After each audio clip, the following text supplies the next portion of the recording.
Hello students, good morning. Hindi school with BR channel पर आपका स्वागत है। आज मैं आपके लिए लेकर आए हूँ वितान भाग 1 का चैप्टर 3 आलो आंधारी पाठ का सारांश, जो एक आत्मकथा है।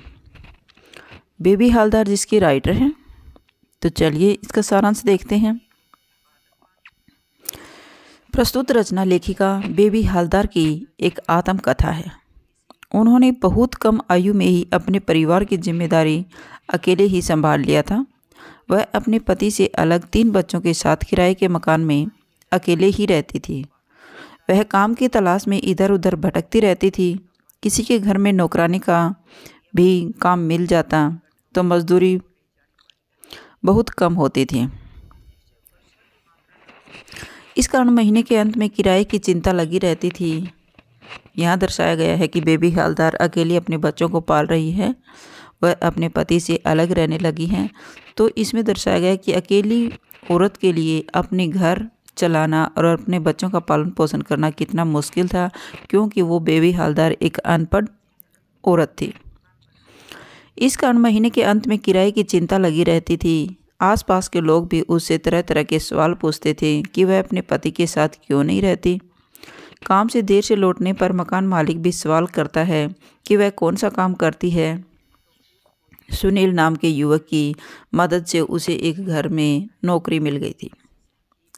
वहाँ के मालिक एक सज्जन व्यक्ति थे। लेखिका को वह अपनी बेटी की तरह मानते थे। प्यार से लेखिका उन्हें तातुश कहती थी। तातुश को जब यह पता चला कि लेखिका को पढ़ने लिखने का शौक़ है तो वे उसे पढ़ने के लिए उत्साहित करने लगे। उन्होंने लेखिका को कुछ किताबें दी और समय निकालकर पढ़ने के लिए कहा। उन्होंने लेखिका को अपनी जीवन कहानी भी लिखने के लिए प्रेरित किया। लेखिका को किराए के घर में अनेक परेशानियों का सामना करना पड़ा। वहाँ पानी और बाथरूम की असुविधा थी। किसी किसी दिन उसे घर पहुँचने में देर हो जाती तो मकान मालिक की पत्नी हजारों सवाल करती कि जब उसका पति नहीं है तो वह किसके साथ घूमती रहती है। आसपास के लोग भी कानाफूसी करते रहते हैं कि यह औरत अकेली ही अपने बच्चों के साथ क्यों रहती है, इसका पति साथ क्यों नहीं रहता।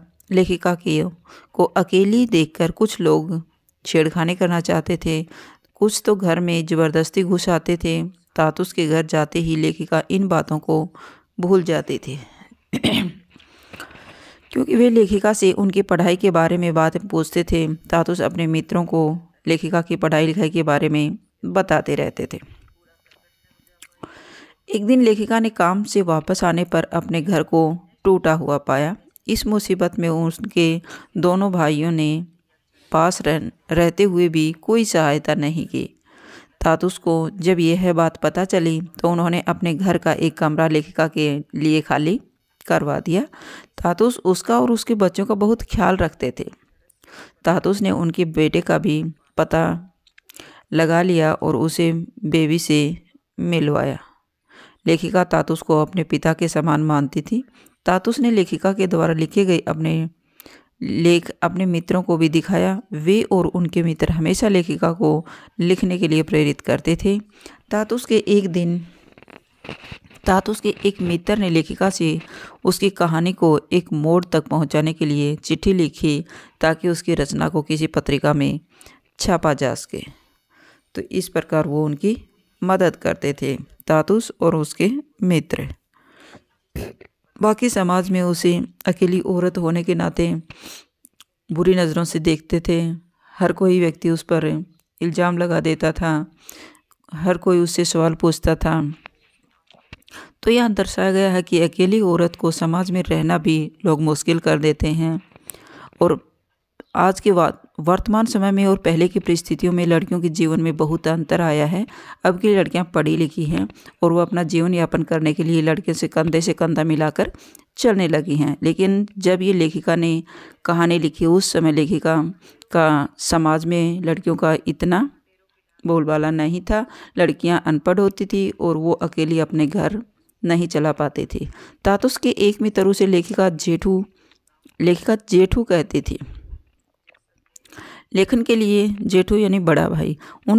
लेखन के लिए बहुत प्रोत्साहित करते थे। उन्होंने आशापूर्णा देवी का उदाहरण देकर लेखिका का हौसला बढ़ाया। लेखिका चिट्ठियों के माध्यम से तातुस के मित्रों के साथ संपर्क में रहने लगी। उसके लिखी रचनाओं को लोग पसंद करने लगे और तातुस के कारण लेखिका की जीवन दिशा ही बदल गई थी।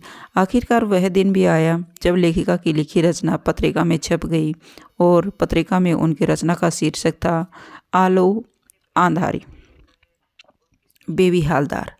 लेखिका अत्यंत प्रसन्न हुई और तातुस के प्रति उसका मन कृतज्ञता से भर गया। उसने तातुस के पैर छूकर आशीर्वाद प्राप्त किया। कठिन शब्दों के अर्थ हैं, कई बार मीनिंग भी पूछ लिया जाता है, तो चलिए एक बार देख लेते हैं। आलो अंधेरी, अंधेरे का उजाला। आलो अंधारी उसने अपनी ही आत्मकथा का नाम दिया क्योंकि उसके जीवन में अंधेरा ही अंधेरा था और जैसे ही उसकी पत्रिका छपी उसे 2 पैसा मिला तो उसकी अंधेरे भरी जीवन में भी आशा की किरण दिखाई देने लगी। माँ का अर्थ होता है माँ, दादा, बड़े भाई, दरकार, ज़रूरत, पाड़े, मोहल्ला, वैश्य, उम्र, दीदी माँ, नानी, अभिज्ञान, शब्दकोश, जेठू, पिता के बड़े भाई, क्योंकि वह तातुस को अपने पिता के समान मानती थी और उनके मित्र को जेठू कहती थी। वो तातुस से बड़े थे इसलिए पिता के बड़े भाई को तातुस कहा जाता है।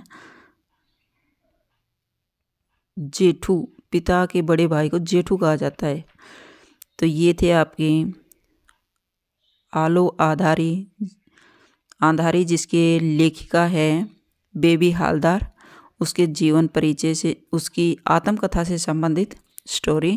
तो अगर आपको मेरी वीडियो अच्छी लगी हो तो प्लीज़ लाइक कीजिए, शेयर कीजिए और सब्सक्राइब करना न भूलें और बेल आइकन को अवश्य प्रेस कीजिएगा ताकि मेरी हर वीडियो आप तक पहुंचती रहे। फिर मिलते हैं नेक्स्ट वीडियो में। Bye bye.